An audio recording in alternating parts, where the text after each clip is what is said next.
So guys, dahil hindi pa pwedeng mag-check-in at si kuya mo ay ayaw tayong payagan mag-early check-in, iikot muna tayo dito sa Myeongdong. So iikot kami, hanap kami ng pwedeng mag-breakfast. So ayan ang Myeongdong in the morning. Medyo tahimik pa siya. Tapos tahimik and medyo hindi pa masyadong mailaw. So hanap kami ng aming pag-breakfast and kailangan daw mag-check-in pa ng 3 o'clock. So medyo matagal pa yun kasi aga-aga pa lang. So tignan natin. Close pa rin guys. Kung saan may mahabang floor. Plan pa doon. Iguling yung oras bago mag-check-in. Doon nakakaan. Pero wala tayong magagawa. Dahil wala. Yun ang rules. So, see you later! Guys, after nating mag-breakfast sa Starbucks, tayo naman ay pupunta sa Namdae Market. So, naglalakad lang kami kasi nakita namin sa minutes lang. So, lakarin natin para makita rin natin yung paligid. Ay, hiningal ako guys kasi yung mga daan dito, mga paakyat. Ay, patayo na. Grabe. So, ito, binabaybay pa rin namin ng papunta sa Namdae Market. So, ayan ang aming nilalakaran. Yan. Buti na lang medyo malamig kasi parang 21 degrees Celsius. So, kahit hiningal tayo sa sa paglalakad, okay lang. Hindi masyadong pawis. Kasi nga, nagpapatay tayo ng oras kasi ang tagal pa ng check-in. Kaya nilalakad lang namin. Diba? Nandito na tayo guys. Mukhang nalalapit na tayo sa Namdae Market. Dahil ayan na siya. Parang ganito na yung itsura ng paligid.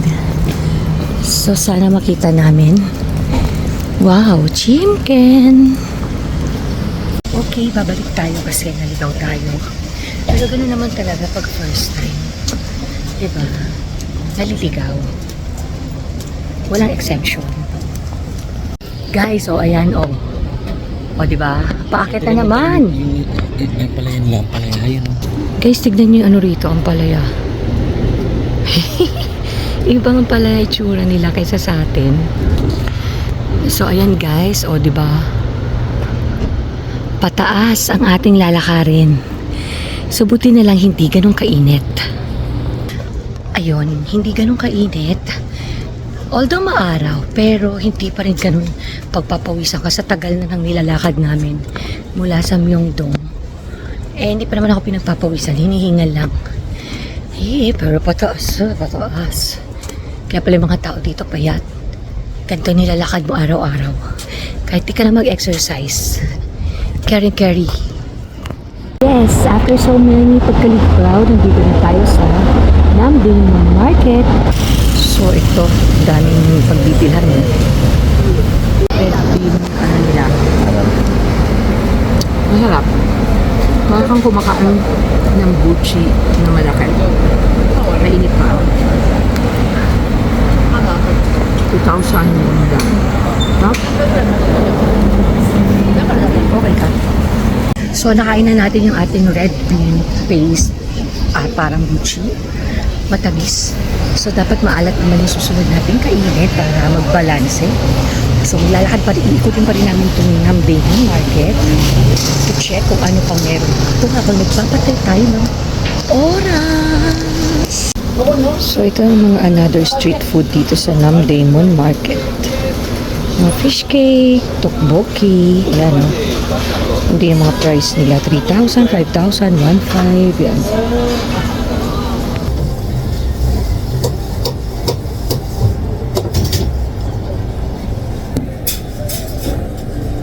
Sarap.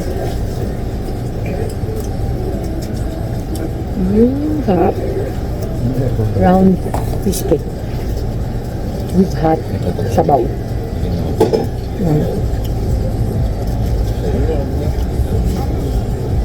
Ano ba? Sweet.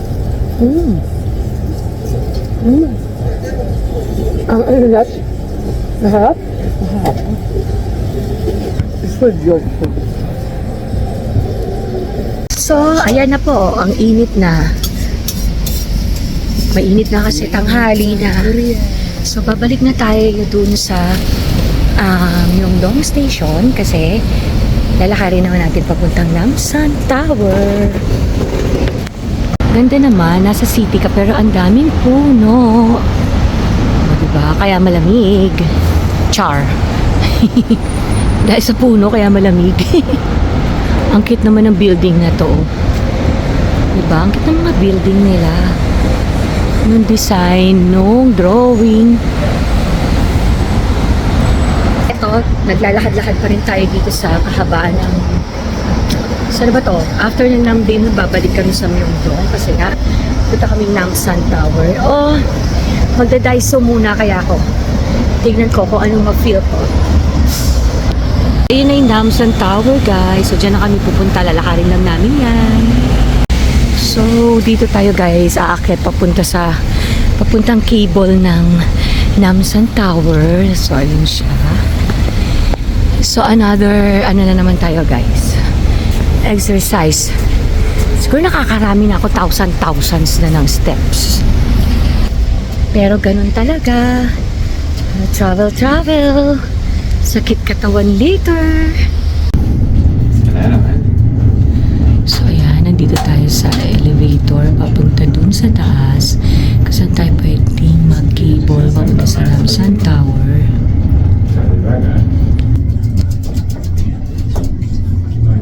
Diba guys, bakit na tayo? Ayun yung mga car sa baba. Gulo ng hair ko. Andito na tayo sa loob, papuntang Namsan Tower. Yan, nakapag-refresh na tayo ng konti. So, ang boarding dito guys sa cable papuntang Namsan Tower ay sa 3rd floor. So, nandito tayo sa 2nd floor kasi nandito yung kanilang mga toilet. Tayo nag-CR at nag-pa-fresh. Pero naman maganda tayo sa picture. So, nakasakay na tayo guys sa cable papunta sa Namsan Tower. So, ito yung ating view. Yan, bakit na tayo ng bakit. Pero alam ko pwede kayo maglakad dyan sa walkway na yan papunta din sa tower. Pero tayo bilang pagoda ng mga first one, ayaw natin. Sasamakay na tayo ng cable. Wow, trees. Mapuno din pala dito. Mapuno sa city, kaya siguro hindi masyadong polluted. Para ka na rin nag-overlooking. Ay, kasi overlooking na pala yung pupuntahan natin. Kaya wala parang overlooking na rin ito. Pero yung daming building, no? Diba? Mainit yung araw pero okay naman yung hangin. Pero pagpapawisan ka pa rin. Pag malayo nilalakad mo. Kasi parang ganito, diba? So, para tayong nagpunta sa Buda ng Hong Kong. Kasi parang ganito rin yung cable ka pataas. Yung cable ka niya pataas, puro mga puno. So, ayan o. Although meron ding way para umakyat nang hindi ka nagkikable. Pero, yun, parang same sila. So, nandito na yata tayo kasi medyo bumabagal na yung cable. Ayan, tayo guys. Oo nga, nandito na nga ata tayo. Ayan. So, andito na tayo guys sa Namsan at paakyat na tayo sa tower. So, kaya puro hagdan palayan ang ating inakyat. It's shot. O, diba? Para makapunta ka sa taas. Actually, kanina pa kami umakyat. Di ko lang na-videohan. So, ayun no. Doon pa yung mga hagdan. Pero dito, kita mo na yung mga skyscraper. So, akit na tayo. Ito yung mga hagdan. Oh, ito pala yung mga love lock. So, ito pala yung nakikita ko sa mga vlogs, sa mga TikTok, na nilalagay nila dito yung mga lock. Kasi may pamahiin sila na may stock love nila, love life. So, pag akyat nyo rin guys after nung love lock, so dun tayo umakyat dun yung love lock, umakyat tayo dito. So, ayan. Ito. Buti na lang guys, meron ditong fountain. Kasi, nauuhaw na ako. Kakaakyat. Inom muna ako guys ha. So, ayan. Aakyat na ulit tayo. Meron pa tayong aakyatan. So, ayan. So, after nung pag-akyat natin, ayan yung ano niya. Inakyatan natin. Tapos, ito. So, tas ayun na yung tower. Pero, hindi na ata tayo akyat doon guys. So, dito na lang tayo kasi yung nabili natin ay pang cable lang. So, hindi kasama dito yung sa tower. Pero, tingnan natin. Oh, yun, ayun, ang ganda oh. May init nga lang. Buti na lang umaga tayo nagpunta rito. Siguro kung tanghali. Ka-Ginet. Ito naman guys, may another, ayan oh, love locks. And then, dun na yung, ayan oh, dun na yung, ay lumabo. So, basta dun yung overlooking. Tari naman mag-chill dito. Ayan, tas aakyat tayo dito guys para makita natin kung ano yung meron dun. So, dito pag akyat naman, ayan na naman.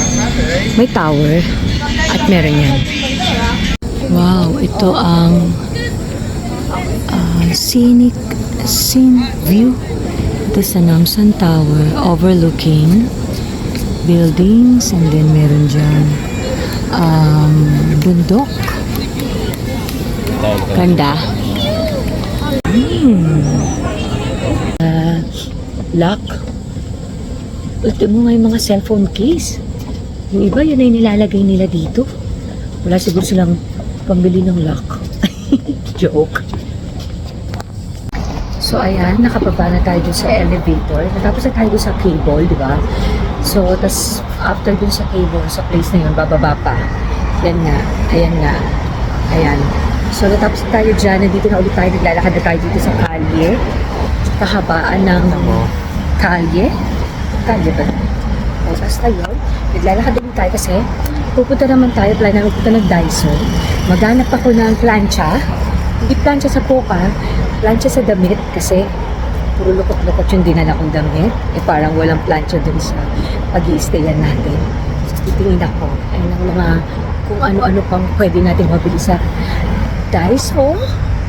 Dahil ang I think 6th floor ba?